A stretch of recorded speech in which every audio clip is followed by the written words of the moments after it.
Hi everyone! How are you guys doing today? I'm doing okay, I'm tired, I had uni today. Today's vlog is going to be about tattoos. I'm not an expert on tattoos. I only got my first tattoo this year. I now have 3 of them. All Harry Potter Fantastic Beasts tattoos, so it goes with the theme of this channel. I was gonna do a video about my first tattoo back in August, but then I just never got around to uploading it, and it was a little bit weird. It was kind of cheesy because it was like a countdown of this is 2 days and then 1 day until I get my tattoo, and then, you know, I just wanted to sort of do a bit of a catch up almost of the tattoos I've gotten, because I've now got 3 of them. I only have 3 very small tattoos, so I'm kind of very new to this whole world of tattoos. I got my first tattoo in August of this year. I've been wanting to get a Fantastic Beasts tattoo ever since I watched the first film. I was sort of caught up trying to find a design or like an idea that I wanted to have on my body. I didn't quite know what I wanted.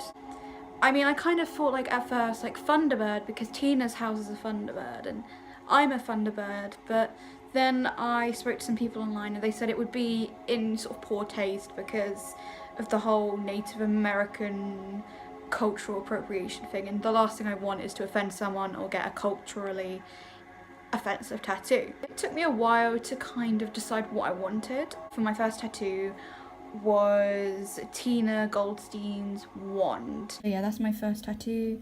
It is Tina Goldstein's wand from the Fantastic Beasts series. The lighting's not very good in here, so you can't exactly see the detail, but yeah, there it is. It's very basic, very small. I went to a place in Kingston called True Tattoo.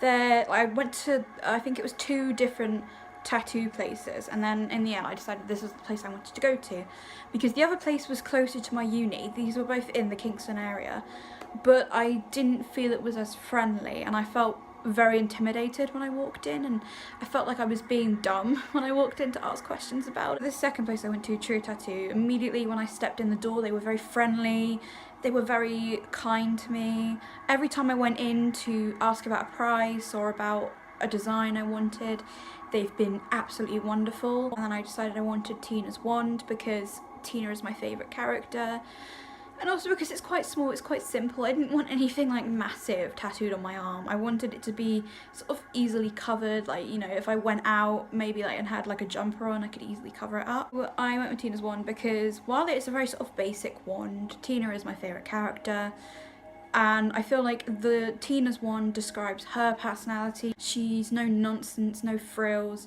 She kind of, like, her wand is very workaday, very practical, because I felt like that kind of described how I myself would want to be seen. I'm not very practical, but the guy I had who tattooed me this first time was really kind. He, you know, knew I was nervous and sort of talked to me a bit before and afterwards, and during while he was tattooing me. He was very friendly, and the whole place was just very friendly that whole day. Like, they could tell I was nervous. There was a girl in the waiting room while I was waiting and filling out the paperwork on the day, and I said to her, because this was like her 3rd one she was getting, and I was like, how painful is it? And she went, well, I had a nipple piercing, and the nipple piercing is way more painful than a wrist tattoo. Okay, I mean, I've never had a nipple piercing, but cool. It wasn't too painful. Maybe because it's just so small, he used like a single needle to do it. It felt a bit like a cat scratch, so it wasn't like it was a huge pain. Like, I've had worse.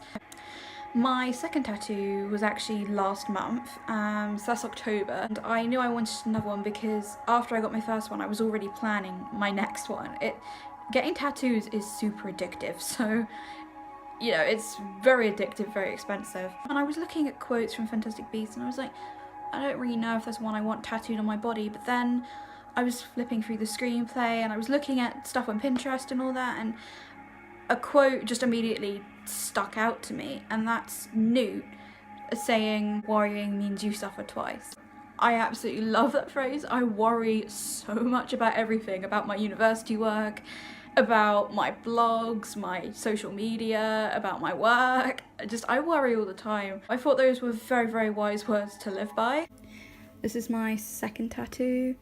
It's worrying means you suffer twice, with Newt Scamander's signature underneath it. I really love this tattoo.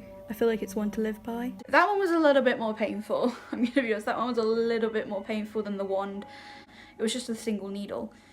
But at the same time it was really painful because it was higher up my arm and he was tattooing for longer and there was like curves for the handwriting and the font that you had to get right. But it was still bearable. My dad, who hates tattoos, was like, oh, that actually looks okay. That looks quite nice. I got that one at the same place as I got my first tattoo. It was a different artist, but he was still really lovely. His girlfriend came in at the end and she's really big on Harry Potter, and she was like laughing with me because I was wearing like a Hufflepuff jumper, and she was like, oh, that's so cool, that's so cute. And yeah, so it was just genuinely a very, very nice time when I was getting that second tattoo. My third tattoo I got last weekend, so that was Saturday, like, so that's 6 days ago now. This tattoo is my latest one. It's the Deathly Hallows symbol.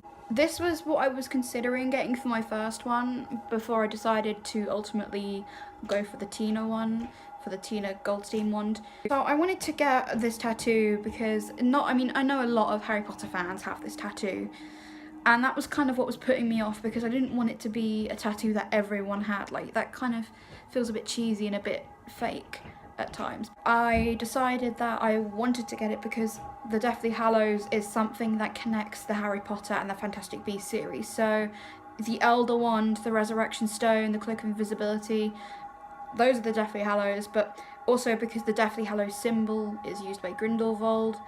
Obviously Grindelwald has the Elder Wand as well, which is another whole thing. So I wanted to get this one because it connected both Harry Potter and Fantastic Beasts. Because my first two tattoos were Fantastic Beasts completely, I just wanted to get one that also included Harry Potter. And this is quite simple. It's not like too big. I didn't think it was going to be as big as it is when I got it. But I absolutely love it. One of the things I learned about getting tattoos, as I said, I'm not an expert, but this is just what I've learned about getting tattoos, is that, you know, first of all, make sure you go to the right place, you get the right artist. Because if you get a really, really crap artist, you're basically fucked, because that is gonna be on your body for the rest of your life.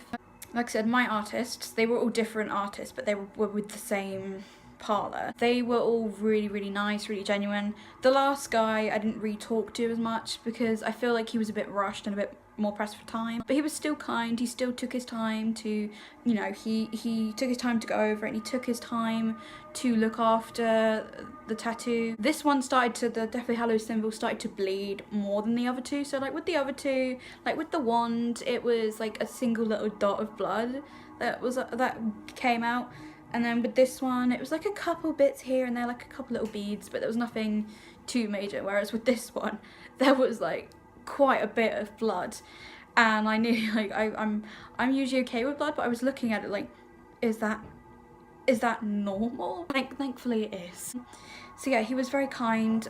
My last tattoo artist, even though he didn't say a lot, he was still very kind because he took the time to wipe the tattoo down afterwards, you know, make sure there wasn't too much blood. It was still bleeding when he put the wrap on it, but still he made sure that I was aware that it was totally normal and that if it should stop, and if it didn't, then, you know, come back. So when you get a tattoo, the really important thing you have to remember is aftercare. Obviously the aftercare sort of does depend on the tattoo you've got, how big it is, your skin as well, where the tattoo is. With my first tattoo, I was using coconut oil because that's what the guy told me to use. So it was like Boots coconut oil. It was the beginning of August and it was coconut oil, and it melted pretty quickly, the coconut oil, but I was still sort of like using it. I was sort of not putting too much on. I didn't want to drown the tattoo. There was no leaking or anything overnight. It just was what it was. Then with my second two tattoos, so with my second and my third one, I've been using something that my mum was using for hers because she got a tattoo shortly after I did. So yeah, my mum was kind enough to lend me this, and it is Tattoo Aftercare Balm, like Nourish ink. I don't know where she got this from, but this is what she was using on her tattoo, and this is what I've been using on my second and my third tattoos. Basically, when you're looking after a tattoo, what I've learned is that you have to put balm and aftercare crap on it. A tattoo is basically an open wound, so you really have to be very careful with it. So at the moment, my third tattoo is in the itchy stage. It was worse a couple of days ago because I was desperate to scratch it, but obviously you can't scratch a tattoo because, like, especially a healing one, because if you start to, you know, scratch at the skin, it is gonna ruin your tattoo. You're supposed to tap it, like, although at times it's been so itchy I've ended up just full on whacking it, which hasn't been great. So yeah, it's currently in the itchy stage. If you feel it, obviously softly, it feels so raised like a scab, so it's in that scabby stage. Will I be getting more tattoos? I don't know. I'm currently poor at the moment, so I can't afford another tattoo at the moment, but maybe in the future I might get another one if I feel like it. I don't know what I would get. I have like a few ideas, but I haven't decided ultimately what my fourth tattoo would be or where it would be. It might be a while before I get another tattoo because I've gotten 3 in the space of about 4 months, so it's quite a big difference to just get 3 tattoos in the space of 4 months. Yeah, I'm probably gonna leave it a little bit, try and save up some more money, sort of just make sure the tattoos I've got are okay. So that's all for today, guys. Today was just a little bit of a catch-up vlog, as it were. As I've said before, be sure to leave a like or leave a comment, to subscribe. If you want to leave suggestions about stuff you think I could talk about, whether it's Harry Potter related or not, just leave it in the comments. And be sure to follow me on my Instagram, so you can follow Porpentina Queen, which is my Fantastic Beasts one, or Megan's Niffler, that's the one I'm using to talk about my merchandise. I'm also Porpentina's Wand on Twitter. My Tumblr isn't back up yet, but when it is, be sure to check it out at newt-loves-tina. And as always, remember that if you want to support me and help me like buy pencils and pens for uni and crap, then I have a Ko-fi page you can donate to. So it's ko-fi.com/Megan Walsh, which I'll leave the link for that in the description. Alright guys, thanks for joining me for this vlog today, and I shall see you soon.